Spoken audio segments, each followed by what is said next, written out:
Well, we continue our reports with the We the People Wisconsin Economy Project. In the months leading up to the November election, we're sharing the realities of day-to-day life in the state. This month, we talked to families across the state about the health care law's impact. Jessica Arp has the Claridge family of Oregon's story.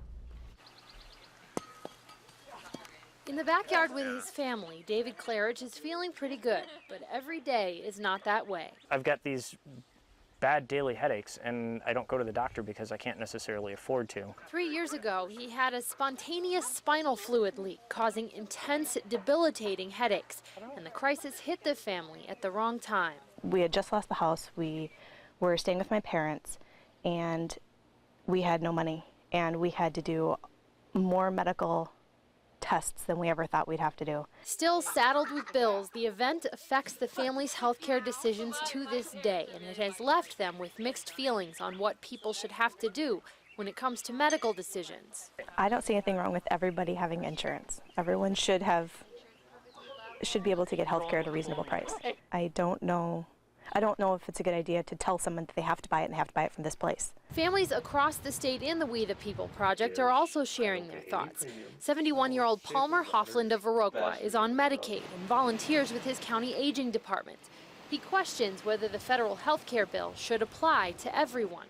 In other words, let's not mess with the people that have insurance and it's all taken care of and it's not been a problem. Let's come up with something different to help, if it's 30 million, it's got to be cheaper to help 30 million people than 350 million. In Little Swamico, the Nelson family says they're frustrated with what they call an insurance system that's too large and feel more personal responsibility should be factored into health care. I think preventative coverage is very important to make sure that the yearly physicals are covered, all the vaccinations. But at the same time, I think that as parents, you need to get your kids outside, you need to keep them active, because what right do people have to have health care if they're not going to care for themselves? In Oregon, David's parents, Jim and Laurelyn, watch how he has to handle a serious health issue on low funds and believe the health care mandate could help drive down costs. I think everybody should have car insurance. I think everybody should have health insurance. And it's all about being responsible. And to see reports from our other We the People partners across the state, that includes TV stations and newspapers, you can go to WTPeople.com.